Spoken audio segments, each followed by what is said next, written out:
Veja no ICL Notícias, segunda edição. Ministro sob suspeita. Dias Toffoli é pressionado para enviar caso Master para a primeira instância. Bolo descarado. Tarcísio divulga a agenda e mostra que não tinha nada de grandioso em dia de visita a Bolsonaro. O falso Conselho da Paz. Sem grandes potências, Trump funda grupo que deve ser rival da ONU. I've always said the United Nations has got tremendous potential, has not used it.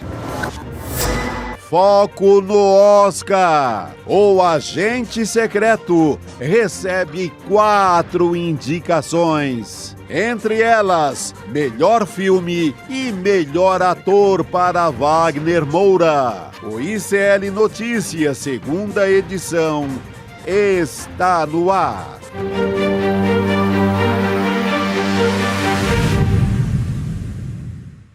Olá, hoje é quinta-feira, dia 22 de janeiro de 2026. Seja muito bem-vinda e seja bem-vindo ao ICL Notícias, segunda edição.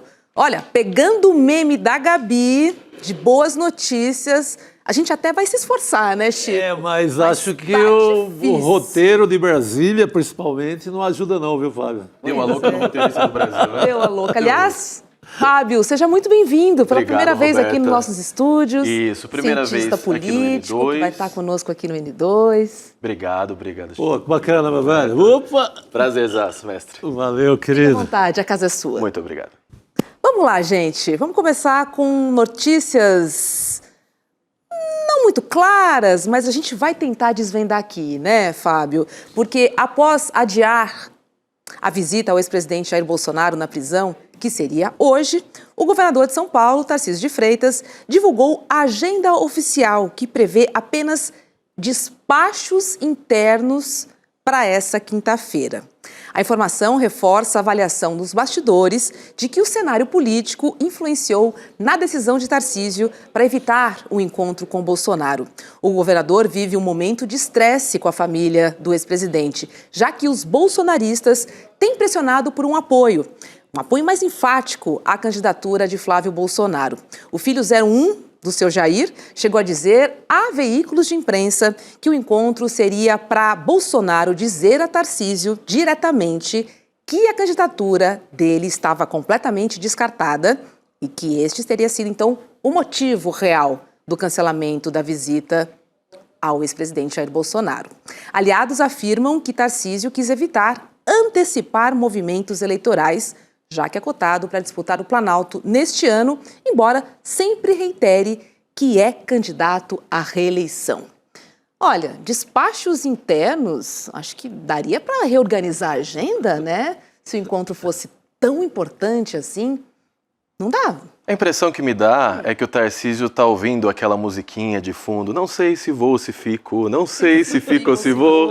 Ele tem ouvido bastante essa musiquinha, porque o gesto, ele é tão importante na política quanto o não gesto, a não ação, né? Diz muito, né? Isso, diz muito. O que você faz, o que você fala, o que você não faz, o que você não fala. Dizem as más línguas que nesse final de semana o Flávio teve uma conversa bastante importante com o Tarcísio, dizendo, você vai lá, conversa com o meu pai e ele vai te passar o recado. O Tarcísio se poupou desse constrangimento de tomar um pito do seu Jair, lá na Papudinha, e o que a gente tem visto agora é jogo de cena. Todo mundo entendeu, todo mundo percebeu que de fato o Tarcísio não foi até Brasília porque ele não desistiu. Quem acredita que o Tarcísio desistiu da campanha, preste atenção nos próximos movimentos. As próximas semanas vão dizer muito. Ele tem até abril, basicamente, para tomar a decisão dele. A gente vai ver muita água correr nesse rio ainda. Chico, você é um dos que não acreditam, né, nessa candidatura de Tarcísio. Não, mas concordo com a leitura, do Fábio, no sentido assim, ele não quis fechar ainda o roteiro da história. Tá. Ainda tem aqui uma possibilidade para jogar com essa, mas eu creio que é mais para se fortalecer em São Paulo na reeleição, porque pega a pesquisa agora, toda pesquisa possível, o Tarcísio está descobrindo que não tem voto por ele mesmo. Isso é cruel. Aquela coisa do rompimento do criador e da criatura não dá para ele fazer agora. Eu acho que ele coloca em risco, inclusive, a reeleição em São Paulo se ele rompe. Então ele está tentando administrar com jeito. Não foi para Brasília, mas ao mesmo tempo ele não disse que rompeu com ninguém. E nem pode. Ele não pode se dar essa autoridade. Então ele está administrando ali com muito cuidado. Mas essa não ida a Brasília, concordo com o Fábio inteiramente, ela diz muita coisa que não está consolidado, que ele, pelo menos, está jogando uma confusão aí na cabeça do bolsonarismo. Mas não tem voto. Não se reelege aqui em São Paulo se ele tirar uma onda de que é o todo-poderoso aqui no Estado. Eu acho que depende muito ainda do voto bolsonarista. Ainda está amarrado a esse voto. Pode ser que daqui a pouco ele tenha vida própria. Acho que ainda não tem. Ele depende desse capital político, né? Depende muito. Vale a gente lembrar que até 2022 o Tarcísio nunca tinha concorrido a uma eleição na vida dele. Sim, boa. Essa foi a primeira eleição. Então, de fato, sem o bolsonarismo, a gente não sabe o que vai ser do Tarcísio. Bom, É isso aí. Acho que é por aí a história. para a presidência, você vê alguma possibilidade ou vai ficando cada vez mais distante essa chance? Política é igual nuvem, né, Roberta? Cada hora que você olha, tá de um jeito diferente. Então, eu não arrisco um palpite. Acho que a luta tá posta. A gente viu articulações da própria Michelle, né? Talvez a Michelle poderia ser vice do Tarcísio. E aí seria, de fato, um rompimento com os filhos, definitivo. Então, o jogo tá em aberto. O Tarcísio não desistiu. Se ele tivesse desistido da corrida, para mim ele tinha enviado sinais mais claros de apoio à candidatura do Flávio. Ele iria, por exemplo, até a Papudinha, ouvir o que o Jair tem a dizer, se o caso fosse, vou ficar apenas em São Paulo. Não me parece. Não existe espaço no Brasil para uma terceira via há muitos e muitos anos. Dizem alguns que o Tarcísio pode tentar uma terceira via no Brasil. Veremos. Eu até gostaria desse rompimento, torço por esse rompimento, para que o Tarcísio experimente ali uma carreira solo. Eu acho que quebra a cara, assim, mas eu gostaria muito de ver esse movimento. O sinal de hoje, assim, é de que pelo menos vai jogar uma confusão aí no bolsonarismo, até abril, até a data dele cair fora do Palácio. Porque ele não é que ele volta para o Palácio se perder a eleição. Adeus! Terá que reconstruir tudo. Fica sem a cadeira no Palácio dos Bandeirantes, sem poder, rompido com o bolsonarismo. Então, ele tem assim, um apoio muito forte do dinheiro. O dinheiro todo quer ele desesperadamente. Quando falo dinheiro, é Faria Lima, Fiesp, as federações de indústrias, as entidades patronais do agronegócio, todo mundo o ama, o venera, e ele é o candidato ideal.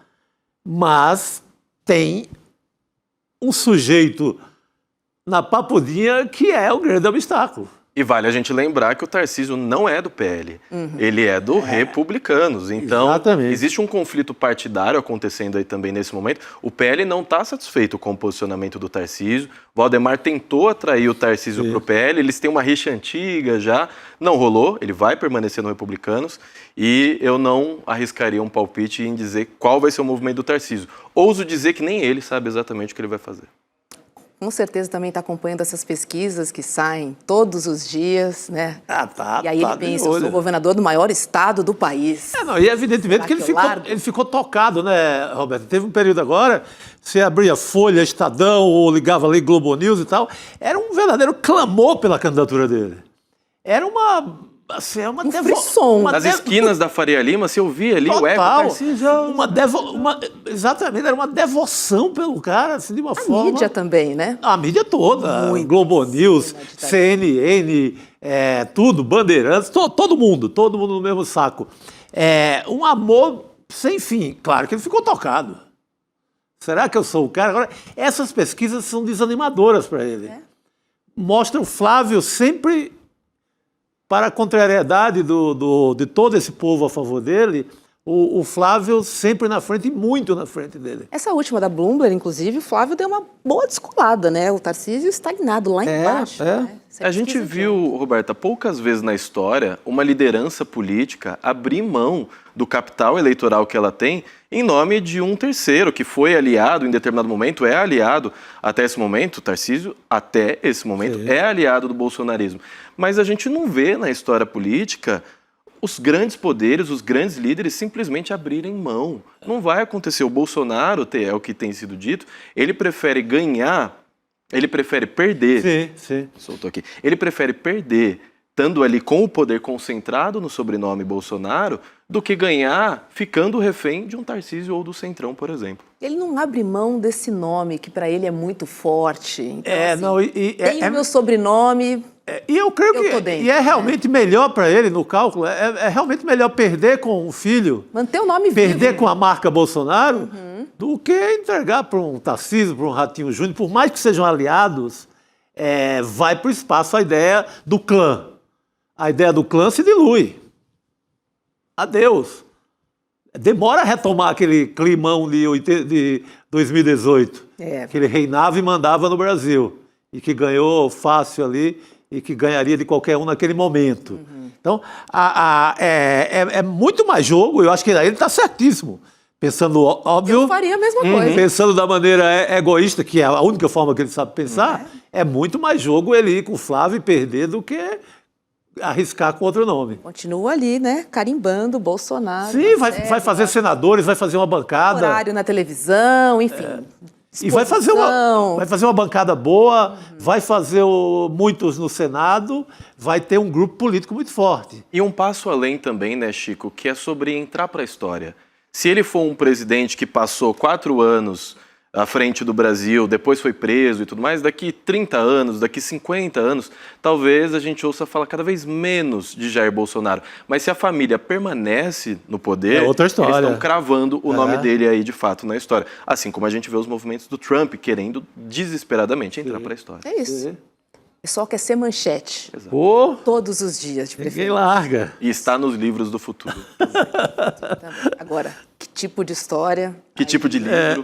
Que tipo de livro? Eu não me responsabilizo. Olha, o líder do PT na Câmara dos Deputados, o Lindbergh Farias, ele acionou a Advocacia Geral da União contra o senador Flávio Bolsonaro. A medida ocorreu após o filho do ex-presidente ele publicar um vídeo editado do presidente Lula nas redes sociais. No recorte completamente descontextualizado, Lula aparece dizendo que, abre aspas, pobre não nasceu para estudar, pobre nasceu para trabalhar. Fecha aspas.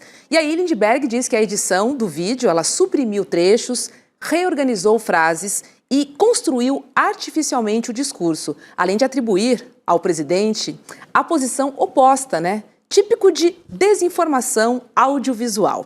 A fala completa do presidente aconteceu em um evento na Casa da Moeda durante a cerimônia de 90 anos da criação do salário mínimo. E, na ocasião, o Lula comentava da necessidade de políticas públicas que facilitem o acesso às universidades.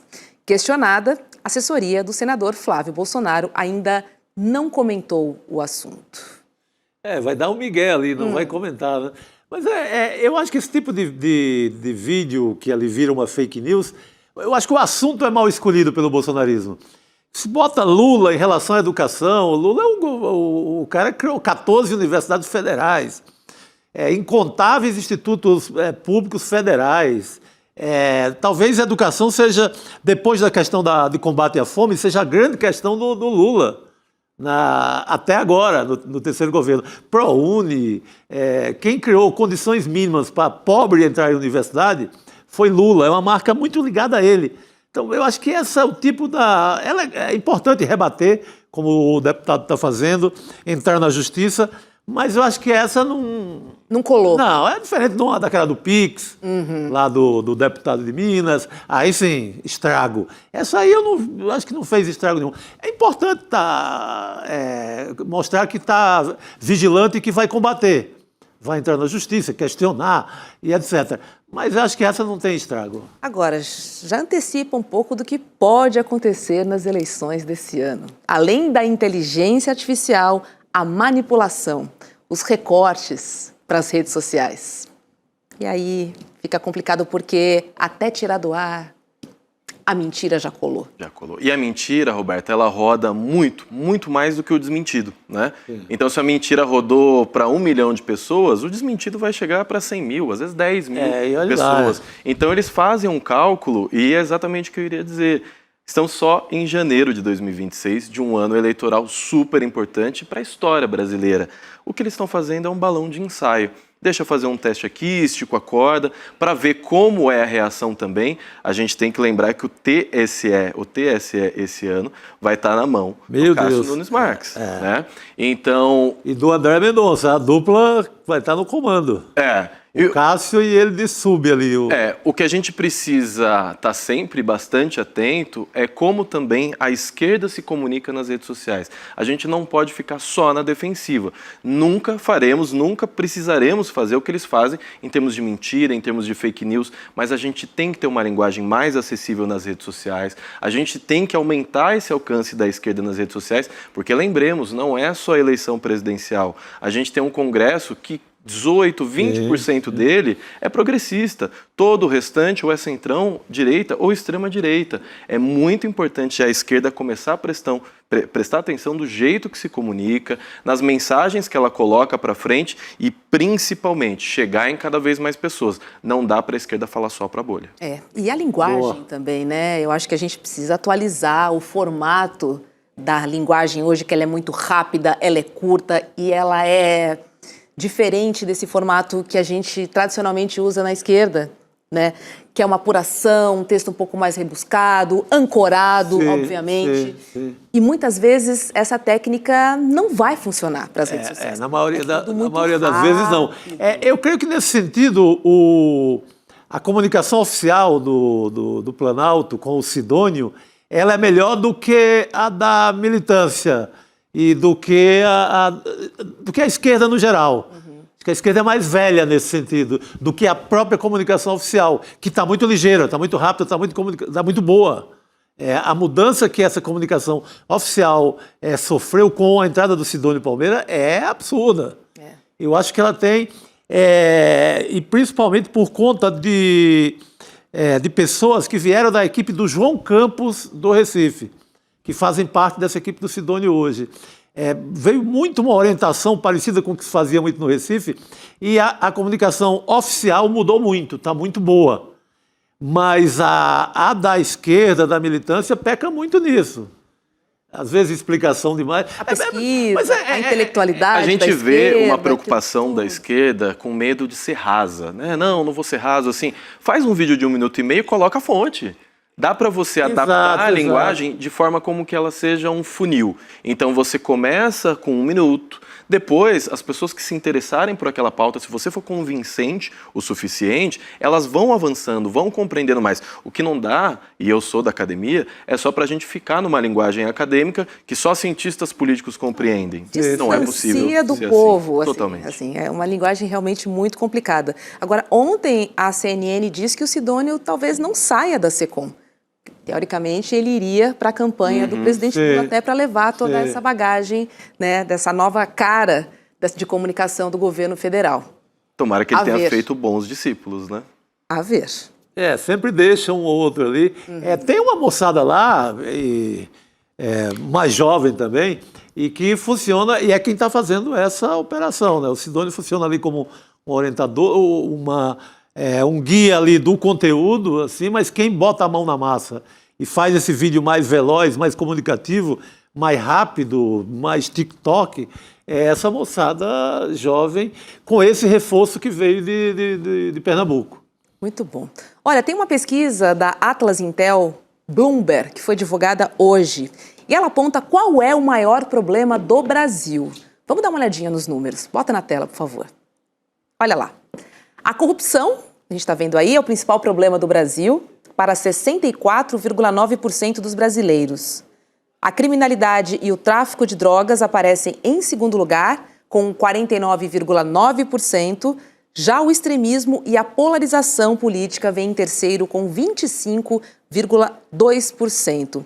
Essa pesquisa ouviu 5.418 pessoas entre os dias 15 e 20 de janeiro e a margem de erro é de 1 ponto percentual para mais ou para menos. Nossa, que Vamos margem falar. curta, né? Então, o nível de confiança é de 95%. Meu Agora, Deus. fiquei, assim, pensando sobre a polarização política, que aparece em terceiro lugar com 25,2%. Achei curioso esse resultado. Acho que as pessoas estão de saco cheio, né? É. Estão de saco cheio. A gente vem assistindo esse movimento de polarização, de extrema polarização, porque a polarização ela é normal na política, né? Mas de Extrema polarização extrema, desde 2016, 17, ali em 2018 explode, 2022 mais ainda. Esse ano a gente vai ver a continuidade disso. Então acho que existe um cansaço da população brasileira em relação a isso. Mas me chama a atenção como o caso do Master e o caso do INSS, eles escalaram novamente a corrupção para o topo das preocupações dos brasileiros. Porque as últimas pesquisas que a gente tinha visto, a violência estava no topo. Sim. Ó, foi para segundo lugar. Eu acho que a grande novidade é essa saída da violência do topo. Porque a gente aqui apostava todo dia que a violência ia ser o grande debate. Pelo visto está mudando um pouco para a corrupção. E da polarização eu até achei baixo, porque algo que incomoda muito mesmo. Então, eu achei baixo. Está em terceiro lugar. Eu esperava assim, mais. Pode até não incomodar tanto a gente que trabalha com isso, está todo dia política e tendo obrigatoriamente que se informar e tal. Mas digamos, o brasileiro mais dentro da normalidade ali, que está lá no seu serviço normal, se incomoda muito com isso. Com a forma que hoje politizamos os filmes, os discos, Os amigos, a comida, as a conversa, a festa, o Jorge Ben, que seja. Ganhou um prêmio, em quem será que ele votou? Exatamente. Cantor que apoia tal, aí eu não vou mais no show dele. Enfim, para mim, assim, essa polarização é muito viva ainda, viu? E me chama a atenção nessas pesquisas, desigualdade nunca está no topo, né? Eu acredito que um dia que a gente tiver desigualdade no top 3, no top 1 das preocupações dos brasileiros, talvez a gente consiga avançar nessa pauta também, porque enquanto ela estiver lá no fim da fila, fica mais difícil. É verdade. É maluco, né? Não ter essa percepção, né? Não tem. Aliás, nunca houve, em nenhuma pesquisa, lá, acompanhando a eleição desde 89, como repórter e tal, jamais, nunca na história desse país, como diz o Lula, a desigualdade aparece como preocupação do brasileiro. Pois é. Quando aparece a economia, é na inflação, Sim. numa coisa mais urgente ali. Mas a percepção que a gente vive na sociedade mais desigual do mundo não aparece. É o principal problema, obviamente, Com certeza, Chico. mas não aparece. Essa é a maluquice. Ou seja, a grande mídia está fazendo um trabalho perfeito nesse sentido. Não deixa que a gente perceba. Tá trabalhando direitinho. Fábio, passou voando. Voando, rapidíssimo, mas agora já... não, pelo amor de Deus. Pô, A gente tinha começado. agora que a gente se entrosou, pô, agora que chegou, demais. esquentou o papo. Muito bom, gente. Obrigada, Obrigadão. volte mais. Voltarei mais vezes. Me convidem Parabéns que eu pela volto. estreia. Muito obrigado. Pô, Chico, por favor, Roberto. porta aberta aí pra você. E olha, vamos fazer uma mega troca, viu? Porque sai o Fábio. E o cara nem falou dos livros dele, é um puta autor. Não, e tal. Eu só falarei, com certeza. Obrigadão, gente. No ar. E quem chega Muito bom, é o professor Fábio. Castro Muito bom. Rocha. Boa noite, Professor. Roberta. Pô, a Seja troca bem-vindo. de professores hoje. Hoje a universidade está bonito, poderosa vou aqui. botar ó. Que gostoso Pronto. ter o professor Castro Depois Rocha. do Lula conosco aqui recompor o nesse que perdemos, Que foi, estamos com tudo, né? foi outra grande notícia que não tem muito espaço. A gente não gosta de boa notícia, né? A mídia não gosta de boa notícia. Foi uma notícia espetacular. Talvez a melhor notícia desse ano, né? O Centrão tirou 500 milhões da universidade pública, que é um crime. O Lula devolveu 1 bilhão e ainda tirou 480 milhões deles. Foi bom, né? Foi um grande movimento político, né? Foi. Muito importante. Muito importante mesmo. Mas olha, gente, aproveitar o professor aqui, porque... Pô, a audiência já gritou aqui, professor! Professor! Muito bom, é um privilégio nosso, de fato, né, comunidade? Olha só, vou aproveitar que o professor está aqui para falar sobre a pesquisa que o ICL realizou, a maior pesquisa de opinião já feita no Brasil com mais de 10 mil pessoas de todo o país, que foram entrevistadas com os métodos mais avançados aí de pesquisa para descobrirmos a verdade sobre como pensam os brasileiros. E os resultados serão revelados numa super live de lançamento hoje, coladinha no N2. E o senhor vai participar, né, dessa live? É uma honra. Eu tive a sorte de receber a pesquisa estudei a pesquisa com muito cuidado. É uma pesquisa absolutamente notável, que tem um ponto metodológico que me encantou, Chico. Porque nas pesquisas, mais importante do que as respostas são as perguntas feitas. Sim. Há muitas pesquisas que dizem assim, o candidato A, B ou C disparam. É porque as perguntas são feitas de uma forma tal para favorecer esta resposta. As perguntas feitas nessas pesquisas são absolutamente originais e não são perguntas diretas. Isso, aquilo.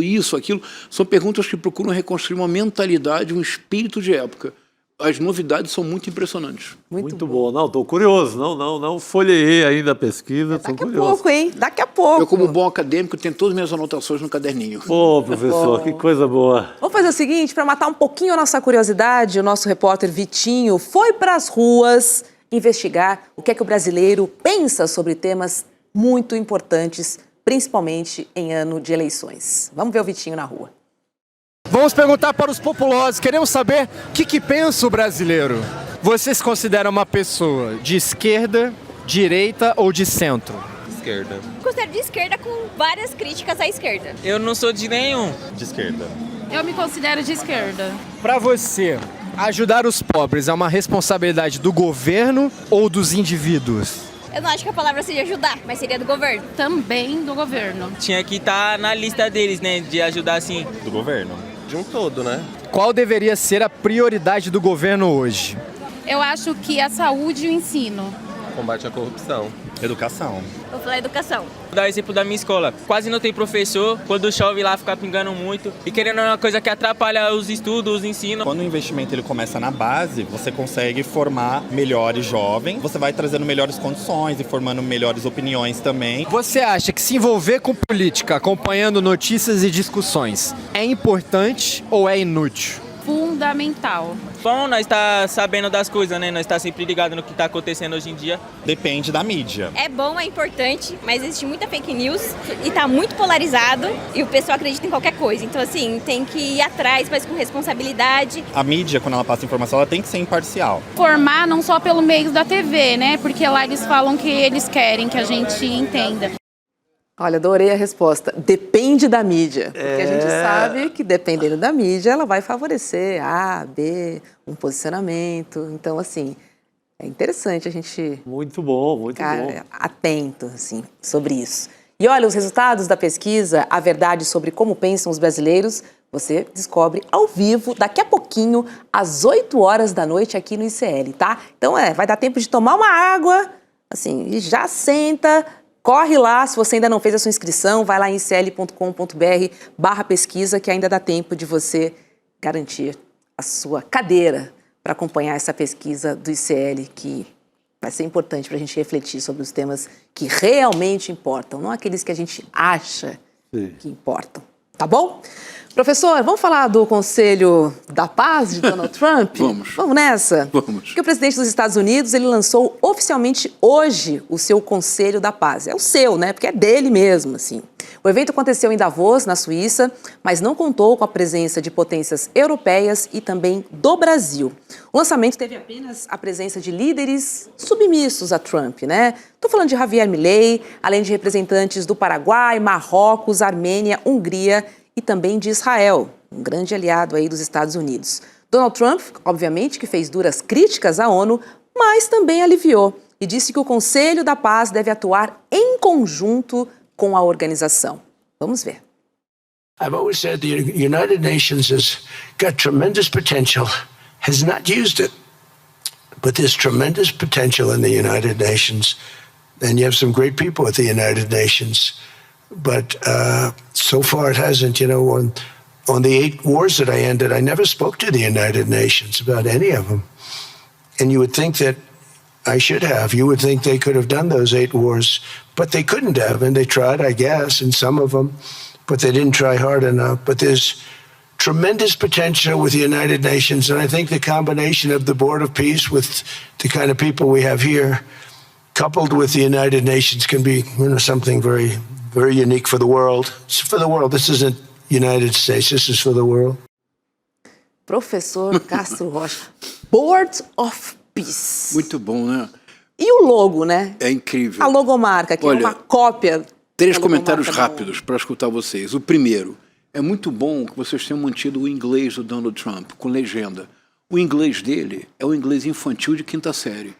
É absolutamente precário, não somente precário, é repetitivo.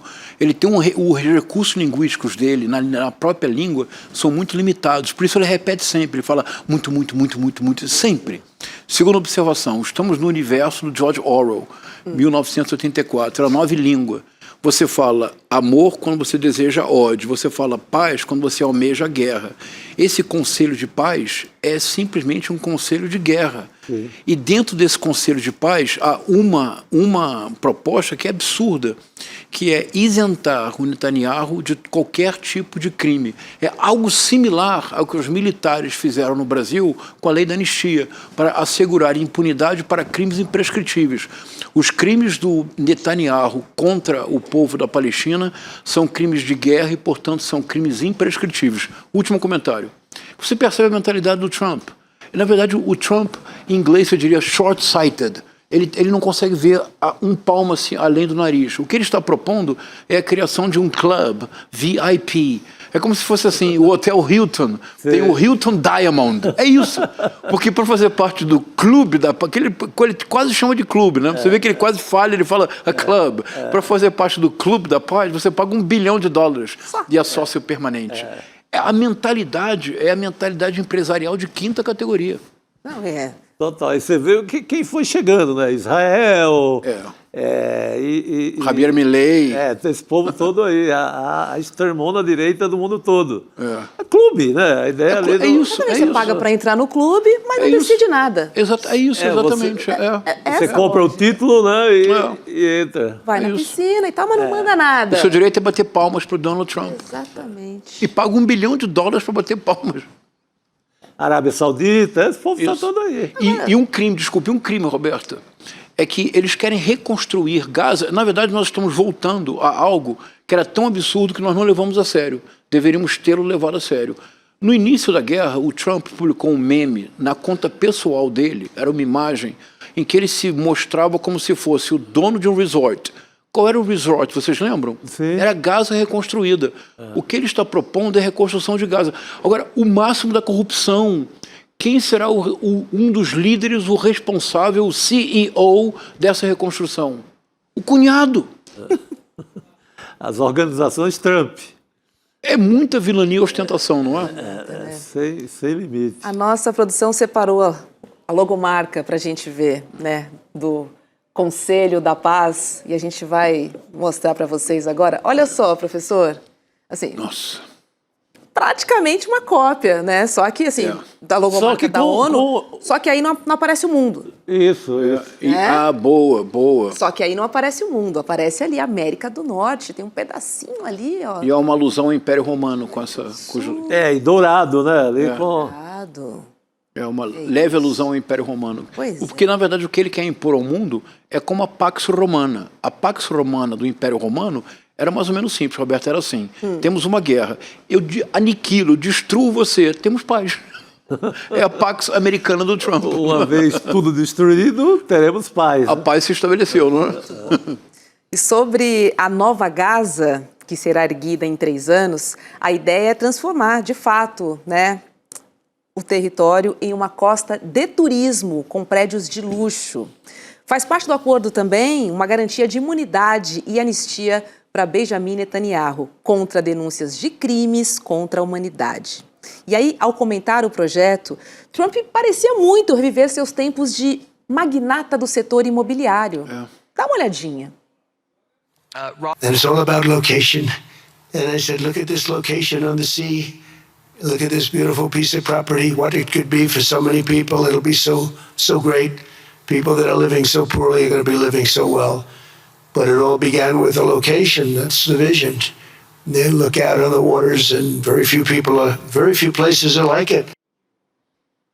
É um absurdo, né? É obsceno. É. A palavra correta é obsceno. Quantas milhares de crianças já morreram? É obsceno que ele diga... tudo é location, é obsceno, porque essa location é um cemitério ao ar livre. Gaza virou um cemitério ao ar livre. Essa é uma fala obscena. Ele vai responder por essas falas em algum momento. Isso não vai ficar impune, é impossível. Tomara, professor. E a gente vê, de fato, essa busca pelo território, né, que aniquila pessoas, mas realmente as pessoas não são importantes. Aliás, eu preciso tirar essas pessoas daí.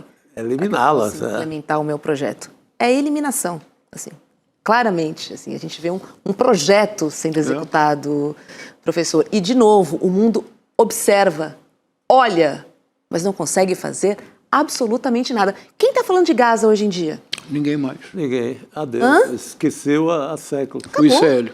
O ICL. Mas foi uma sensação de impotência o tempo inteiro. Tá. ONU nem assim, não conseguiu fazer nada, ninguém conseguiu fazer nada. Tudo foi conquistado. Tudo que eles queriam estava no papel, foi conquistado. E mortes de criança, foi tudo resolvido. Que loucura. No pensamento deles. E pessoas ainda estão morrendo em Gaza. Hoje. Tá? Agora, coincidência ou não, Lula informou hoje que conversou com o presidente da Autoridade Nacional Palestina, o Mahmoud Abbas. Vamos ver o que o Lula disse nas redes sociais sobre a conversa de hoje. Olha lá. Conversei hoje ao telefone com o presidente da Autoridade Nacional Palestina, expressei satisfação quanto ao cessar-fogo obtido em Gaza e consultei o presidente Abbas sobre as perspectivas de reconstrução da região. Reiterei o compromisso brasileiro com a paz no Oriente Médio. Trocamos impressões sobre o plano de paz em curso e acordamos continuar mantendo contato sobre o tema. É isso, né? O presidente Lula também está ali nos bastidores trabalhando, tateando, para tentar entender como é que, inclusive, ele vai retornar o convite para fazer parte do Conselho de Paz. É muito importante essa nota do presidente Lula, uma questão de detalhe. Em toda a apresentação que fez o Trump do board, do Conselho da Paz, ele não falou a palavra Gaza uma única vez. Mas ele não fala a palavra Gaza porque, de maneira involuntária, ele revela o desejo. O desejo é eliminar Gaza, é ficar apenas com o território diante do mar. O presidente Lula, nessa breve nota, ele faz questão de usar a palavra Gaza, de mencionar o líder da Autoridade Palestina e de destacar o compromisso do Brasil com a paz no Oriente Médio.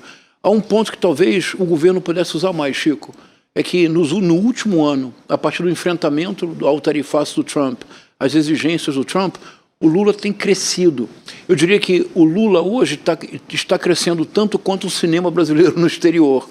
O Lula cada vez mais se afirma como um líder sereno, firme, mas sereno, um verdadeiro estadista. Essa pequena nota é a nota de um estadista. É uma resposta ao próprio convite do Trump, né? Porque o Trump convida o Brasil. Isso, Aqui da América Latina seria Paraguai, Argentina e Brasil. E isso é uma resposta. Se você tem uma audiência e ressalta a audiência com o líder palestino, você deu uma resposta. Claro. Não, e é incrível, né? Porque é um conselho de paz que vai resolver as questões de Gaza sem a participação dos maiores interessados e dos mais impactados, que são os palestinos. E sem usar a palavra Gaza. Sem usar a palavra Gaza. E há um outro princípio desse Conselho da Paz, é que tudo só será feito se houver primeiro um processo de desradicalização dos palestinos. E a desradicalização de Netanyahu. E a radicalização de Donald Trump. Claro, E aí? Não, isso não conta, porque segundo ele acabou com 8 guerras. Ah, verdade, ele uma acabou com 8 guerras. ficção maluca. É uma loucura, né? A própria ideia desse conselho. E é tão surreal, professor, que ele se coloca como presidente do conselho nominalmente. Assim, ele não fala que a presidência do conselho é do presidente dos Estados Unidos. É de Donald Trump. É de Donald? Pessoa física, quase. Física. É isso. É muito impressionante, não é? Impressionante. É muito impressionante, Muito impressionante. A disfarçatez. Mas você mencionou um ponto bem importante, Roberta, mas eu creio que começará a haver uma reação. O ponto realmente chocante disso, que nos recorda, deixa eu ser bem breve agora, nos recorda um pouco a situação pré-Segunda Guerra Mundial. A situação pré-Segunda Guerra Mundial implicou uma escalada de desmoralização da Liga das Nações, que era um organismo internacional criado após a Primeira Guerra Mundial para mediar conflitos e evitar novas guerras. Os alemães, sobretudo, tudo fizeram para desmoralizar a Liga das Nações. Somente assim a Segunda Guerra Mundial tornou-se simbolicamente possível. O que o Trump está propondo é uma substituição do Conselho de Segurança da ONU pelo seu Conselho Privado da Paz, que na verdade é da guerra. É uma situação muito perigosa, porque do ponto de vista simbólico, a desmoralização da ONU faz com que nós não tenhamos mais mediação para evitar conflitos. Mas é exatamente isso que o Trump deseja. Perfeito. Exatamente. E olha, hoje também o Donald Trump se reuniu com o presidente da Ucrânia, o Volodymyr Zelensky, em Davos, tá? E logo depois desse encontro, o Zelensky anunciou que ucranianos, russos e estadunidenses vão sentar à mesa para resolver a guerra, pela primeira vez, se isso acontecer. As reuniões estão previstas para amanhã e também para o sábado, nos Emirados Árabes Unidos. Vamos dar uma olhadinha no que disse o Zelensky. It's better than not to have any kind of dialogue. So we are under attacks, people live without electricity, and we are in a difficult situation. But Russians also in a difficult situation. We are answering on their attacks. And God bless, the war will stop. I hope so. Qual é a sua expectativa, professor? A pior possível. Pior possível? Anteontem, o chanceler das relações internacionais da Rússia deu uma declaração muito impressionante. Ele disse, quase como ironicamente, que eles deveriam agradecer ao Donald Trump, porque se é legítimo que o Trump deseja a Groenlândia, porque se trata de e a expressão do Trump é espaço vital, que é o Lebensraum do nazismo, é muito impressionante. Disse o chanceler russo, se é legítimo o Trump desejar a Groenlândia por questões de segurança nacional, ele disse, foi o mesmo que nós fizemos com a Crimeia.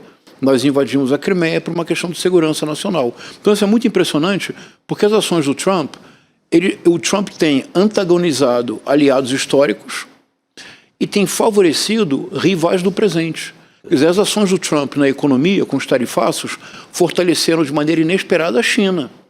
O Emmanuel Macron deu uma declaração há 48 horas atrás, convidando os chineses para ir para a Europa e investir em infraestrutura e transferência de tecnologia. Isso, Chico, seria inviável um ano atrás imaginar isso. A Rússia se fortaleceu com a pretensão norte-americana. A impressão que eu tenho mesmo é que o Trump está disposto a abrir mão da defesa da Ucrânia se isso representar para ele a conquista da Groenlândia. Dividimos, eu fico aqui, você fica aí e está resolvido. É isso. A impressão é essa. É isso. Pois é. E para a Groenlândia já tem esse mesmo desenho que ele fez para Gaza, já tem também. Prédios gigantes, arranha-céus e tal, já está preparado. Aquele clima ali, esquimó, uma aldeia bacana, esquece. Tudo pronto, né? Agora, tem uma manchete aqui do G1, tá dizendo o seguinte, falando em Groenlândia. Os Estados Unidos estão negociando acesso total à Groenlândia. Essa é uma fala dessa quinta-feira de hoje, tá? Do presidente dos Estados Unidos, Donald Trump, à rede de TV Fox News. Ele não entrou em detalhes, né, sobre a proposta, mas o premier da Groenlândia havia dito que eles não estavam dispostos a ceder à soberania do território. Quer dizer, apesar daquela fala dele em Davos, que não usaria força, ele fez ameaças. Né? Então, assim, por essa declaração de hoje, a gente vê que ele realmente vai insistir. Vai. De outra maneira, mas vai insistir. Vai. É curioso, porque o Donald Trump, ele cada vez mais confunde política internacional com blefe. A impressão que eu tenho de fato, se nós pensássemos numa imagem, o Donald Trump está jogando pôquer. Mas se ele está jogando pôquer, os chineses jogam Go. Os russos jogam xadrez. A única arma do Donald Trump é o blefe. Eu acabei de fazer uma negociação com a Noruega e terei acesso total às terras raras e a Dinamarca, a Groenlândia como um todo. Isso não é verdade. Podemos afirmar, isto não é verdade. Não existe, neste momento, nenhum acordo que permita ele dar acesso total à Groenlândia. Então, Chico, ele vai blefando. Ele vai jogando as cartas na mesa. Sabe o que pode acontecer? Se nós imaginar, falar para o Trump de Go e xadrez é impertinência. Um dia a China vai fazer o all-in, vai apostar tudo. O Trump não vai ter cartas na mão para enfrentar. Vai ser, esse o cenário do jogo. Agora, eu acho que vão rifar a Groenlândia. O próprio governo da Dinamarca não é muito confiável. E a população da Groenlândia não confia também muito neles. Porque agora já estão dizendo que a conversa sobre a OTAN do Trump é viável, é legal, não é esse ditador todo do mundo, não. E tal. Então, acho que o Trump vai ocupar em muito breve a Groenlândia, levar tudo o que quer de lá, usar como base militar, usar como queira. E a Europa, eu não acredito que... esboçou uma reação ontem, mas vai entregar do mesmo jeito, de joelhos. Chico, não há nenhum tipo de joelhos. Possibilidade de resistência do bloco, professor? Deveria haver, Chico, porque pelo menos nós temos que recordar a história. Aconteceu mesmo com a Polônia. Aconteceu mesmo com a Polônia e com a Áustria. O Hitler argumentou que a Polônia e a Áustria eram um espaço vital porque havia predominância de população falando alemão. E foi avançando. Foi avançando. E não parou. Quer dizer, só parou quando ele foi derrotado em Stalingrado. Porque, na verdade, Só parou nos russos. Só parou nos russos. Que lutaram heroicamente em Stalingrado, talvez tenha sido uma das batalhas mais épicas da história da humanidade. Só comparava a Ilíada do Homero. Porque em Stalingrado, Roberta, os alemães avançaram, dominaram tudo, chegaram até Stalingrado. Se dominasse Stalingrado, a guerra poderia virar a favor dos alemães. E em Stalingrado foi o povo. Eles lutaram casa a casa, apartamento a apartamento, esquina a esquina. Exauriram as forças alemãs. Não havia logística para levar alimentação e o grande aliado da Rússia chegou, o inverno. Mas só chegou porque o povo de Stalingrado lutou casa a casa. Isso é uma lição importante para nós. É lutar casa a casa, rua a rua, apartamento a apartamento. Então, entregar a Groenlândia é muito perigoso para o equilíbrio internacional. Porque se ele entrega a Groenlândia, por que a China não toma Taiwan? Por que a Rússia não toma a Crimeia? E a Ucrânia inteira?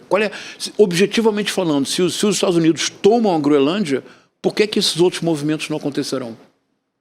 Nossa, é muito perigoso. A tendência é acontecer. É muito É a perigoso. Terceira Guerra Mundial. Sim. O Trump tem que ser parado. Quem pode parar o Trump, professor? Outubro de 2026. As midterm As elections. midterms. As eleições de metade do mandato. Por que o Trump desesperadamente deseja uma guerra? Falemos claramente, Roberto. Ele disse, a semana agora, ele falou. Ele disse assim, se nós perdermos as eleições de metade do mandato, as midterm elections, eu vou ser impeachmentado. Aí, no dia seguinte, ele falou assim, mas se houver uma guerra, não pode haver eleições. E quando ele deseja uma guerra. O Trump deseja o mesmo que Netanyahu. O Trump, assim como Netanyahu, só sobrevivem se eles criarem inimigos imaginários permanentes e conflitos. E se ele chega muito desgastado para essa eleição aí de meio de mandato, ele bota uma guerra na parada e resolve. É isso. Porque quando ele faz uma guerra, ele também une a população, né? Os estadunidenses ali, de certa maneira, porque a gente está vendo conflitos, protestos, o pessoal está indo para a rua, de certa maneira, de certa forma. Não sei se vai chegar nesse período, porque se você pegar agora, há um pouco um incentivo ao contrário, meio de uma guerra civil. Isso. O climão é de guerra civil. A corda que ele dá no momento é de divisão total.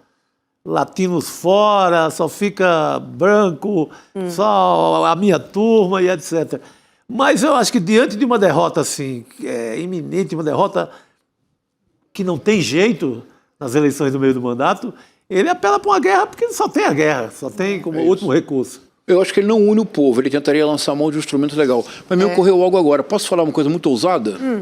Por favor. O ICE é a SA do Trump. O Hitler, antes da SS, no momento de realmente tomada do poder pelos nazistas, o partido nazista tinha uma tropa, que era a SA, que era tão violenta, tão irracional, que quando Hitler chegou ao poder como chanceler em 1933, ele mandou a SS matar a SA, porque a SA era incontrolável no extermínio, na violência, foi usada para dizimar esquerdistas e dominando as cidades. Foi a primeira tropa, Foi né? a primeira tropa, SA. Isso me ocorreu agora, Chico. O ICE não é a SS, como nós estamos pensando. A SS surge quando o nazismo já está no poder e é, por assim dizer, uma burocratização da morte. A violência do ICE. E não é casual, então, que o líder do ICE tenha aparecido com aquele casaco na mão. Sim, com toda a simbologia. O ICE é a SA. Numa guerra civil, o ICE será o pelotão de frente do Trump. Caramba. É assombroso, assustador, mas caminha para aí. E olha só, gente, o governo dos Estados Unidos deixou oficialmente a Organização Mundial da Saúde, hoje, um ano depois do presidente ter anunciado, né, que estava rompendo com a entidade. O gesto aprofunda a crise nas agências internacionais e confirma a intenção da Casa Branca de se afastar da estrutura do multilateralismo que ordenou a diplomacia nos anos 80. Então a gente vê esse quebra-cabeça sendo montado também, né, professor? E de uma maneira muito aberta, muito clara e transparente. É sim. Só não lê quem não quer. É isso. E tem uma questão na ação do Trump que precisa ser destacada. Há um crítico brasileiro, Antônio Cândido, que tem um texto lindo de 1988, O Direito à Literatura. Ele defendia que deveria estar na Constituição brasileira, olha que bonito isso, Roberto, assim como tem o artigo 5º, né? Direito a, me ajudem, educação, saúde, lazer, a moradia, alimentação, salário digno, como elementos fundamentais da dignidade da pessoa humana. Antônio Cândido queria que tivesse outro direito, que seria direito à literatura. Seria outro país, não seria? Qual era o argumento do Cândido? Ele dizia assim: o mundo que surgiu depois da Segunda Guerra Mundial, especialmente depois do Tribunal de Nuremberg, depois do conhecimento do Holocausto, é o mundo dos direitos humanos. Ninguém mais hoje pode, diz o Cândido nos anos 80, ninguém mais hoje pode dizer, por exemplo, que os habitantes da Somália têm QI baixo. Ninguém hoje pode dizer que as mulheres da Venezuela são feias. Ninguém hoje pode dizer que vai reconstruir um país sem usar o nome Gaza. O mundo que nós vivemos hoje é a antípoda deste mundo surgido da Segunda Guerra Mundial. Hoje todos se dão o direito de dizer as coisas as mais abjetas possíveis e nós estamos naturalizando o absurdo.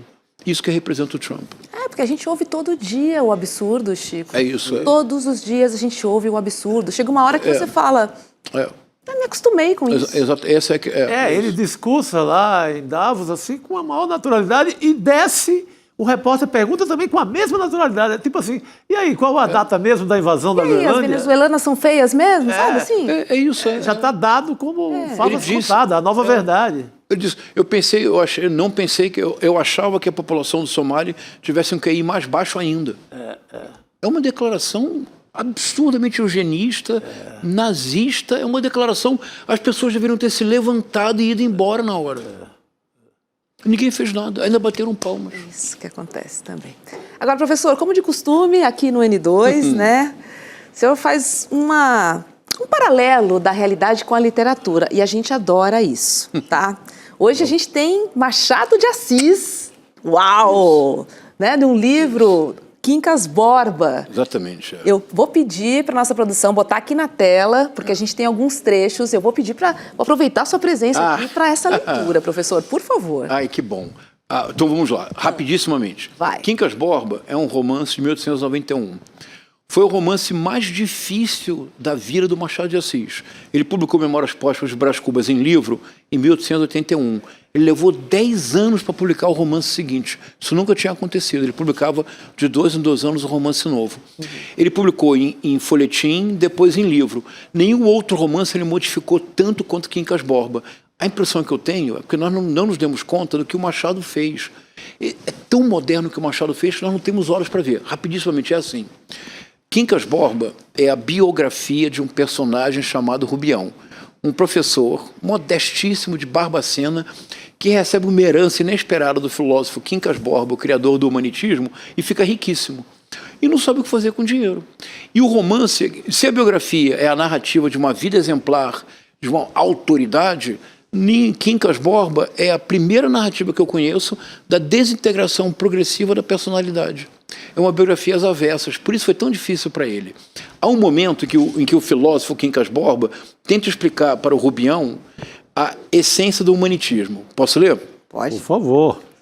Supõe tu um campo de batatas e 2 tribos famintas.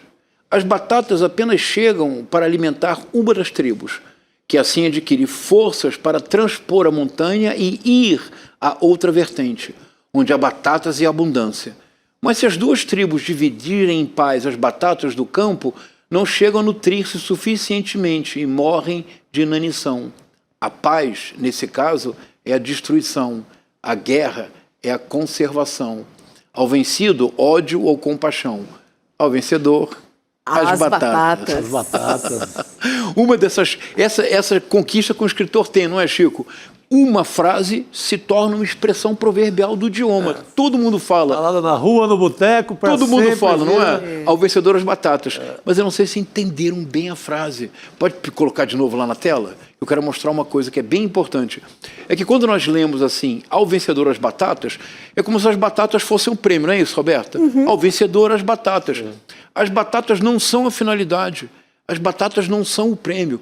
Quem pensa que as batatas são o prêmio é quem tem visão curta. É Donald Trump, é Jair Bolsonaro, é Tarcísio de Freitas, é André Esteves, é Paulo Guedes, é Guilherme Derrite. Você precisa das primeiras batatas, está lá dito, olha,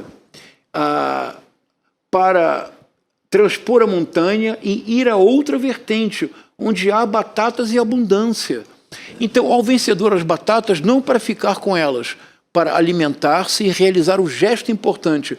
O gesto importante é passar a montanha, ir a outra vertente, onde não haverá mais guerra. Então não é ao vencedor as batatas, é ao vencedor a possibilidade de um mundo melhor. É isto que o Machado está dizendo. Imaginar que ao vencedor as batatas é quem joga pôquer blefando o tempo todo. Aí seria aquela ideia do Malthus, né? Tem pouca batata, vamos para a guerra. Isso, exatamente. É isso. Aquele pensador inglês lá, exatamente. matemático, Isso. Quer dizer que a população cresce em progressão... Os alimentos crescem em progressão aritmética, mas a população em progressão geométrica. Haveria um momento que não haveria alimentação Então vamos jogar a batata e eles disputariam numa guerra. É, né? Isso. Então, mas o que o Machado está dizendo... Excelente observação, Chico. Porque o Machado dá o salto em cima dele. Ele dá o salto ao vencedor as batatas para construir um mundo melhor. Neste mundo não haverá mais guerra. Perfeito. Você acha que o Trump vai entender isso? Nunca, né? A gente tem mais uma tela, certo, temos. professor? Vamos ver. Que aqui, então, é a genialidade do Machado. Então, o Rubião, como eu disse, é esse modesto professor de Barbacena, que ganha uma fortuna inesperada, não sabe o que fazer com ela, e o romance é a história da desintegração de uma subjetividade até a loucura. O Rubião termina louco, e como todo louco, deseja ser Napoleão.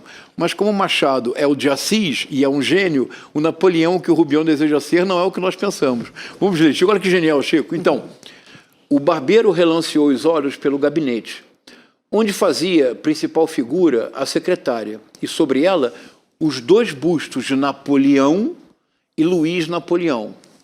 Em poucos minutos começou o barbeiro a deitar abaixo as barbas de Rubião, para lhe deixar somente a pera e os bigodes de Napoleão III. Encarecia-lhe o trabalho, afirmava que era difícil compor exatamente uma coisa como a outra. Ou seja, pera é cavanhaque, a única palavra que é diferente hoje em dia. O Rubião deseja ser um Napoleão, mas o Napoleão que ele pode ser não é o Bonaparte, Le Grand, é o Luís Napoleão, o sobrinho do Napoleão, que foi eleito presidente, dá um golpe, vira imperador. O Karl Marx escreve o 18 Brumário sobre este golpe, fundamental leitura para o mundo contemporâneo. O Rubião é o Napoleon Le Petit, é o pequeno, o Napoleão. Ele enlouquece, mas na loucura dele, como ele apenas compreendeu que é o vencedor das batatas, ele não pode ser o Napoleão. Ele é Napoleão. Napoleãozinho. O pequeno. Le Petit Garçon. Eu proponho que a partir de hoje no ICL nós falemos Trump, Le Petit. Le Petit, o pequeno, isso aí. Aí mexe com os brios, hein? Bom. Aí, olha só. Ele não vai gostar muito não, viu? Fica com a gente aqui, que eu vou chamar a doutora Damares Medina. Com alegria. Para a gente conversar sobre o STF, esse rolo do Banco Master, Dias Toffoli. Doutora Damares, boa noite, seja bem-vinda. Boa noite, Roberta. Boa noite, Chico. Boa noite, professor Cássio Rocha. É um privilégio estar aqui com vocês nesse começo de ano, animado. Animado. Já desde o dia 3 de janeiro. Doutora Damares, como sempre. Olha, o Procurador-Geral da República, o Paulo Gonet, ele decidiu arquivar a representação apresentada por deputados da oposição que pediu o afastamento do ministro Dias Toffoli do Supremo Tribunal Federal da relatoria da investigação que apura fraudes financeiras envolvendo o Banco Master. A apuração é do jornal O Globo. A representação alegava possível impedimento ou suspensão de Toffoli por ele ter viajado na mesma aeronave em que estava o advogado do diretor de compliance do Banco Master e investigado no caso. Na decisão pelo arquivamento, o Gonet afirma que os fatos narrados já estão sendo analisados pelo STF com acompanhamento da própria PGR. Mas o ministro Toffoli avalia enviar a investigação contra o Banco Master para a primeira instância da Justiça, onde o caso tramitava até o final do ano passado. A definição virá somente após as investigações descartarem a suposta participação do deputado federal João Carlos Bacelar, do PL. É que a menção a Bacelar na investigação teria levado o processo ao STF, tribunal responsável por investigar autoridades com foro. Desde dezembro, doutora Damares, ordens do ministro têm gerado incômodo na Polícia Federal e no próprio STF, que passou a discutir nos bastidores algumas maneiras de evitar maiores desgastes à imagem da instituição e também pensar numa saída honrosa para Dias Toffoli. O envolvimento do ministro, ganhou novos ares, com a informação do resort da família dele, que era ligado ao Banco Master. Então, tem mais esse capítulo da novela. E o Metrópolis, então, divulgou com exclusividade um vídeo de janeiro de 2023, onde Toffoli aparece recebendo o empresário Luiz Pastore, dono do grupo metalúrgico Ibrame, e o banqueiro André Esteves, do BTG Pactual. O episódio, então, exemplificaria, segundo a reportagem, a rotina do lugar, frequentemente usado por Toffoli para receber empresários, banqueiros e políticos. O que dizer, doutora Damares? Bom, falando em batatas, a quem interessa essas batatas todas? Aí é batata quente. Pois é, quentíssima. E, na verdade, que batatas são essas? É muito importante nós chamarmos atenção para um reposicionamento discursivo desse tema. Na verdade, não é o Supremo que está no banco dos réus, porque está se formando uma cortina de fumaça muito interessante, a partir da qual o Master, a socialização de prejuízos privados de uma instituição financeira pela compra de um banco público que não foi aprovada pelo Banco Central, sai de cena e, de repente, os protagonistas se tornam os ministros do Supremo Tribunal Federal. É muito conveniente nós tirarmos a Faria de Lima do debate e lançarmos todos os olhares para esses encontros questionáveis dos ministros do Supremo Tribunal Federal. Mas antes de falar do ministro Dias Toffoli em si, é importante nós lançarmos um olhar em perspectiva sobre como o Supremo opera a sua competência penal originária, porque nós estamos falando de uma possível suspeição e nós já falamos aqui em outros programas sobre essa promiscuidade, que é uma prática tradicional no Brasil, de partes, advogados, interessados, encontrarem-se individualmente com os ministros para tratar de processos de seu interesse que os ministros vão decidir, sendo relatores ou não. Esses encontros se dão no Supremo Tribunal Federal, em audiências, em jantares, em resortes, em caronas em jatinhos. E para tratar especificamente dessa conduta do relator do processo, que é o ministro Dias Toffoli, nós não podemos perder de vista um outro inquérito que foi aberto de ofício pelo ministro Alexandre de Moraes. Vejamos, o Supremo Tribunal Federal é um órgão de cúpula do Poder Judiciário que não pode atuar de ofício. O Supremo só pode atuar mediante provocação, que no caso da competência penal originária é privativa do Procurador-Geral da República. Então nós temos duas frentes. De um lado, o ministro Dias Toffoli, que avocou esse processo que estava em primeira instância por suposto envolvimento de um dos congressistas, que seria uma autoridade com foro privilegiado, e de outro lado, a problemática já está sendo julgada no Supremo. O ministro Alexandre de Moraes abre um novo inquérito de ofício para apurar supostos vazamentos do COAF de dados financeiros de quem? De sua esposa, que supostamente teria celebrado um contrato multimilionário com o Banco Master. Então, todas essas questões vêm à tona, mas parece que, dada a tradição do Supremo Tribunal Federal, a verdadeira intenção é criar uma cortina de fumaça sobre as batatas que, na verdade, estão no sistema financeiro, e essa tentativa, né, de socializar os prejuízos privados do Banco Master pela compra do BRB em uma operação que foi barrada pelo Banco Central. Vai lá, Chico. A gente acabou. Essa advertência da doutora Damares é muito boa, é excelente, porque tudo bem, temos que ter foco em quem está julgando também, que é o Supremo, mas estamos esquecendo as batatas. É claro, é isso. Quem vai ficar com as batatas? Estamos esquecendo principalmente a subtração das batatas. Exatamente. Então, o roubo das batatas.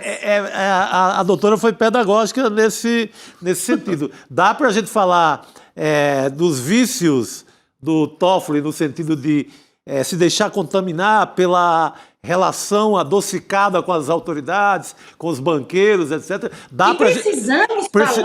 Precisamos falar disso, mas não esquecer que estava em jogo, estava em andamento uma fraude de 12, alguma coisa, bilhões, que iria se concretizar e que tem Daniel Vorcaro por trás, que tem um cunhado pastor da Igreja da Lagoinha, o Zetel, que é o maior doador da campanha do Tarcísio de Freitas, o maior doador da campanha do Bolsonaro. Então, a gente aqui no ICL a gente consegue falar por todos os ângulos, transmitir o gol por todos os ângulos. Então, é importante, sim, questionar o comportamento do Toffoli, mas sem esquecer, hora nenhuma, esses personagens que vêm da Igreja de Lagoinha, que vêm da Faria Lima, que vêm dentro do Banco Master e estavam fraudando o sistema financeiro nacional. Então, também dos políticos do Brasil, né? Sim. Também enrolados nessa história. É importante chamar atenção porque é uma oportunidade para nós juristas e quem trabalha no contencioso constitucional e quem acompanha o Poder Judiciário sobre um ponto central, porque, via de regra, toda investigação, todo inquérito que envolve autoridades judiciais ou do Congresso Nacional corre automaticamente em segredo de justiça. E essa é uma prática que precisa ser repensada em uma perspectiva democrática, porque se nós pensarmos sobre o 8 de janeiro, sobre os interesses que estão envolvidos, fica muito difícil até para nós cidadãos controlarmos o que de fato está acontecendo, porque adota-se uma prática de sigilo automático, vazamentos seletivos. Então, o povo, nós cidadãos, como se trata de uma competência constitucional, temos o direito de saber o que está por detrás dessas investigações, quais são os elementos factuais efetivamente envolvidos, porque tradicionalmente o sigilo, ele remonta a uma ideia de proteção das investigações e dos possíveis investigados. Mas quando se tratam de autoridades públicas, ministros do Supremo Tribunal Federal, cuja função principal é guardar a Constituição, o interesse público deveria prevalecer sobre esse suposto sigilo. E a ideia que tem de ser construída republicanamente é que quanto mais alta a autoridade, maior transparência deveria envolver esse tipo de investigação. Perfeito. Por favor. O professor tem uma pergunta para a Dona dizer para a doutora Damares, eu assisto sempre, fico sempre encantado com o seu brilho intelectual, com sua clareza. Obrigada. Imagina, professor. Não, é verdade. Eu acho que a senhora destacou um ponto fundamental. No Império Brasileiro se dizia que nada era mais semelhante a um conservador do que um liberal no poder. Isso quer dizer que a elite brasileira, historicamente, desde o século XIX, constitui praticamente uma casta. O fato objetivo de que nós sejamos, se eu não me engano, é o único país, a senhora me corrija, se não for, que tem 4 instâncias recursais, é evidentemente uma forma que a elite tem de autoproteção, porque o cidadão comum não tem condições objetivas de chegar nem à 3ª instância, quanto mais ao Supremo Tribunal Federal, constituindo uma banca de advogados. Nesse sentido, eu acho que a senhora tocou num ponto fundamental. É claro que as ações do ministro Dias Toffoli são, no mínimo, excêntricas. É claro que o comportamento que ele tem tido no caso do Banco Master é, no mínimo, suspeito. O vídeo que foi veiculado hoje, ele, como anfitrião, esperando 2 milionários, o André Esteves, um empresário, os recebendo num resort que não se sabe de quem é, claro que isso levanta suspeita. Mas o ponto realmente fundamental é que não adianta a concentração no ministro Dias Toffoli, não adianta a caminhada falsa do nosso Forrest Gump das Alterosas, que é o Nicolas Ferreira. O ponto central é que houve um desvio, o maior da história do Brasil, e esse desvio, que é o maior da história do Brasil, aproxima perigosamente o escândalo do Banco Master da direita e da extrema-direita. E sempre no Brasil, quando há qualquer escândalo da esquerda, doutora, na linguagem é aumentativo, mensalão, petrolão, radiolão. Quando há um escândalo da direita, é diminutivo, rachadinha, ou se abafa, como parece que é a intenção agora. Eu faço questão de bater nesse ponto, porque quem está no banco dos réus é o Banco Master, são as autoridades envolvidas. Essa prática no Supremo Tribunal Federal, ela está longe de ser republicana, mas, infelizmente, está longe de ser excepcional. Há 5, 6 anos atrás já se discutia viagens de ministros pagas por entidades que têm interesse em causas no Supremo Tribunal Federal, participação de ministros em seminários que são financiados por bancos privados, ministros como padrinhos de casamento de advogados que têm várias causas no Supremo Tribunal Federal, esposas ou cônjuges de ministros advogando no próprio tribunal. Então, são relações que aqui no Brasil precisam ser aclaradas. Nós já falamos aqui, usando como exemplo, a Suprema Corte dos Estados Unidos, que tem também seus problemas éticos sobre grupos financeiros que pagam universidade para parentes de justice da Suprema Corte, pagam passagens para justice, mas nunca, jamais é um comportamento ostensivo como é aqui no Brasil, como se fosse algo aceitável, porque não é. O ministro do Supremo Tribunal Federal, ele tem que ter uma aparência de imparcialidade e de equidistância nas partes. E quem são essas partes, né? O professor lembrava bem, quem tem acesso ao Supremo Tribunal Federal, se nós olharmos os números do CNJ sobre os processos em tramitação no Supremo Tribunal Federal, são disputas estruturais, multimilionárias, a Fazenda, a União, os entes públicos estão envolvidos em praticamente todas elas, e o cidadão comum, ele surge em um ou outro processo que pode ter um desdobramento interessante, que o Supremo até usa como vitrine de sua atuação, mas de fato é um rol muito pequeno de advogados que concentram o acesso aos ministros do Supremo Tribunal Federal, porque aqui no Brasil, no nosso contencioso constitucional, nós admitimos esse tipo de acesso unilateral da parte ao ministro do Supremo Tribunal Federal em uma dinâmica que não acontece de forma similar em nenhuma outra corte constitucional do mundo. Tá certo. Doutora Damares Medina, muito obrigada. Ficou muito claro aqui que a batata está assando, né? As batatas. Vamos ver quem vai ficar com elas, né? Vamos Espero que não sejamos...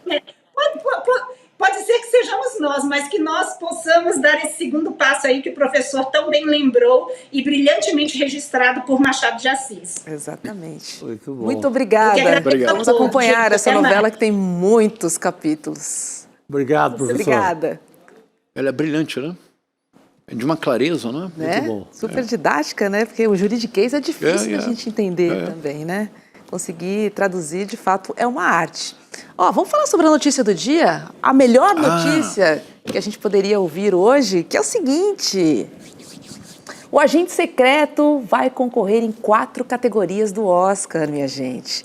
Eu tô falando de melhor ator para o Wagner Moura, Fantástico. melhor filme internacional e também melhor direção de elenco.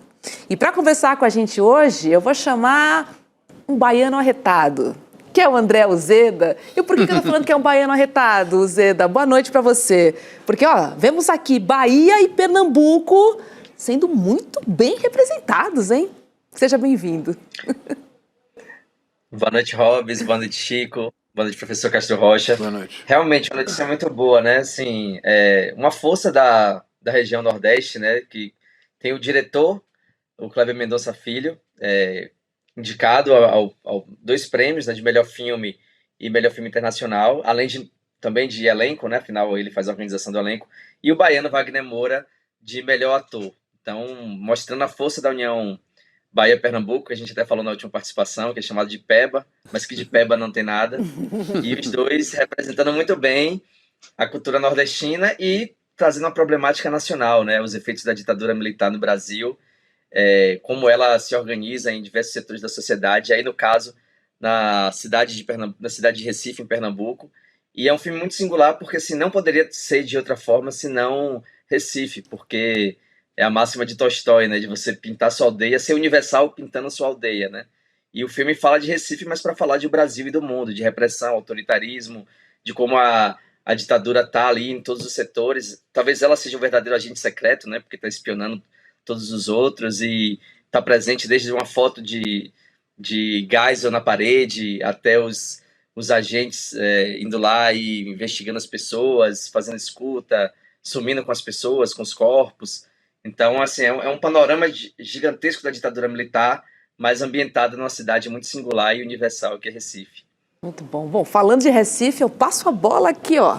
Opa, não, Todinha o fato de ser ambientado no Recife, de ter ali uma prosódia mais pernambucana, de ter a ambientação, uma história que envolve um certo folclore urbano recifense com a perna cabeluda, foi inicialmente lido muito como um filme regional, professor. Vê o erro monumental, né, de parte da crítica, de uma visão de ver, porque era um filme feito em Pernambuco, com um diretor pernambucano, com um ator baiano. Esse é um filme do Nordeste brasileiro. Isso. Assim como fazem com a literatura do ciclo de 30, Zé Lins do Rego, Graciliano Ramos, literatura regional. Então, tudo bota na prateleira do regional porque é feito no Nordeste. Se é feito em São Paulo ou no Rio de Janeiro, é nacional. É claro. É mundial. Então, essa ideia da premiação internacional, eu curto muito ela nesse sentido, de que é uma resposta do dito regional no Brasil numa premiação do mundo inteiro. Algo mais cosmopolita não tem. Claro. Então, essa resposta ela me encanta muito. É uma bela resposta, né, professor?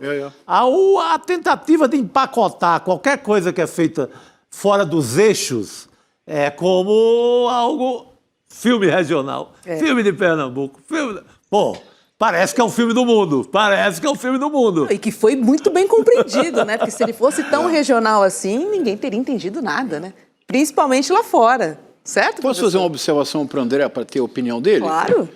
André, sabe uma coisa que me surpreendeu muito no filme, que eu só me dei conta quando vi a segunda vez? É que a ação se passa em 1977. Nesse momento, não havia mais luta armada no Brasil. O último foco de resistência armada é a guerrilha do Araguaia, de 1974. E se eu não me equivoco, todos os filmes que eu conheço da ditadura militar no Brasil sempre valorizam o período da luta armada. Olha, o Pra Frente Brasil, pioneiro, fantástico, do Roberto Farias. Sim. O Ainda Estou Aqui, 71, luta armada. Então, geralmente é a luta armada. Me parece que é um achado genial do Kleber Mendonça Filho.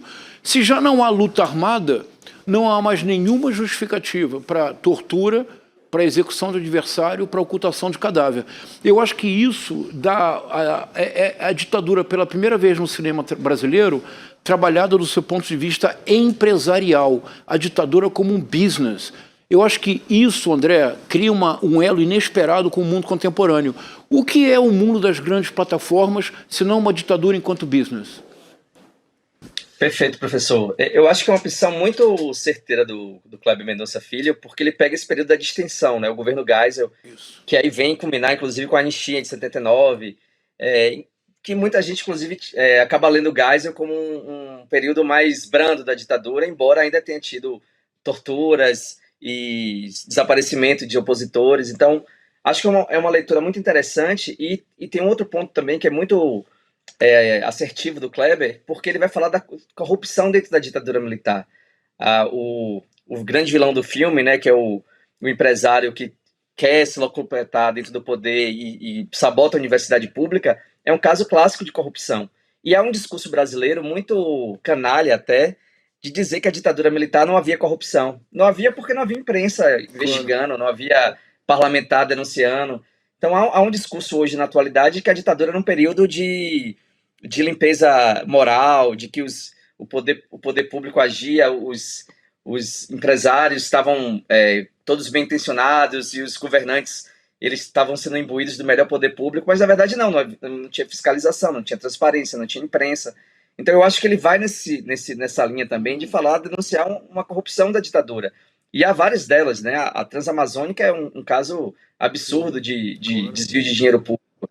Então eu acho que ele é muito assertivo em falar de como a corrupção está ali. A própria ditadura em si é uma corrupção muito grande, né? Porque ela é uma corrupção de valores, né? De supressão de liberdades. Então acho que o Kleber ele vai muito num ponto nevrálgico ali da história brasileira. E um período, como você falou muito bem, que não é tão pintado assim, né? A gente acaba fazendo essa oposição ali entre luta armada e repressão, mas aí já é uma ditadura estabelecida, já normalizada dentro de um espaço urbano, na Recife, que entre o carnaval, os jornais populares, os times de futebol e as lendas urbanas, a ditadura está ali em todos esses pontos, né? Ela está espraiada em todas essas coisas. Então já é uma ditadura normalizada, mas ao mesmo tempo, ainda que enfraquecida, mas muito bem enraizada e em todos os setores da sociedade. Então acho que o Kleber ele soube ler muito bem os períodos da ditadura e soube escolher também de uma forma assertiva o que ele queria retratar. Muito bom. Agora eu quero abrir a casa de apostas aqui no bom sentido, não vale nada, mas eu quero não tem saber dinheiro envolvido. Tem dinheiro envolvido, não tem jogo, a gente está falando de filme, tá? A gente está concorrendo em 4 categorias, sendo que uma delas é uma novidade do Oscar, né? Que é a direção de elenco. Então temos direção de elenco, melhor filme internacional, melhor ator para o Wagner Moura e o grande prêmio, que é o de melhor filme. Vou começar com você, Uzeda. Quais são as suas apostas? Você acha que a gente traz 4 estatuetas, 2, uma e qual seria? Qual categoria? Não quero jogar água do chope de nada, assim, né, de ninguém, mas eu acho que vai ser muito difícil. As 4 categorias são muito difíceis. Assim, a de melhor filme internacional, que aparentemente é mais fácil, né, porque uma vez que o filme está indicado em melhor filme geral, há uma chance de ganhar internacional. Mas é uma categoria muito disputada. Eu vi recentemente o filme do Jafar Panahi, que é um iraniano. É um filme muito precário, assim, ele não teve condições de filmar, não tem o mesmo cuidado, o mesmo esmero que o Agente Secreto teve, por exemplo, né, de cenário, ambientação. É um filme muito mais precarizado, mas é uma história absolutamente poderosa, né, de denúncia também de um regime autoritário. Então, assim, eu acho que é uma categoria muito difícil de ganhar, mas se fosse votar, eu acho que melhor filme internacional poderia ser contemplado, como foi Ainda Estou Aqui ano passado. E acho que de melhor ator, talvez a que eu torça mais, porque o Wagner é baiano, como eu, então talvez seja a categoria que eu tenha mais afeição e torça mais, mas também é muito difícil. O DiCaprio é bem complicado. Mas se fosse apostar em 2 das 4, eu acho que talvez melhor filme internacional e melhor ator. Boa. Chico, fácil nunca é, né? Não é. Nunca é. Não é fácil o Wagner Moura enfrentar o Leonardo DiCaprio de uma batalha após a outra. É jogo pesado. Esse filme iraniano, ele tem assim, com essa temática iraniana, ele tem um poder político atualizado hoje pesadíssimo. Então o jogo é muito duro. É até mais fácil esse prêmio de elenco. Ele seria até um prêmio mais fácil dentro da disputa. E o elenco é maravilhoso. Nossa, o elenco essa inteiro. Mas na aposta eu vou repetição do Globo de Ouro. Melhor filme internacional, E o senhor, professor? Vamos lá. Para ficar rico de vez. Vai. melhor filme internacional e melhor elenco. Eu acho que o melhor ator, que eu acho o Wagner Moura um ator espetacular. Mas aí fica rico, porque pega todo mundo, né? Se eu acertar o Zeda, eu fico rico. Melhor elenco, melhor filme internacional. Eu vou dobrar a aposta, porque eu também acho que é melhor direção de elenco e filme internacional. Eu tô contigo. Então vamos ficar ricos juntos. Vamos. Divide? Agora, um cenário que eu acho que seria complicado é se Wagner Moura ganhar e o filme não ganhar, porque aí a Bahia vai tirar muita onda com o Pernambuco. Não Só ganhar o Wagner Moura. Vão aproveitar. Mas é merecido Essa também. rivalidade não vai acabar nunca. É o Nordeste. Se ficar assim, eu já tenho a desculpa. É o Nordeste, foi o Nordeste que ganhou. É verdade. Eu amplio a área. Agora, esse final de semana vai ser gostoso pra gente correr em algumas plataformas de streaming para assistir os filmes indicados. A gente ir ao cinema para rever o Agente Secreto, né? Um filme longo, acho que vale, né? Uma segunda visita aos cinemas, enfim.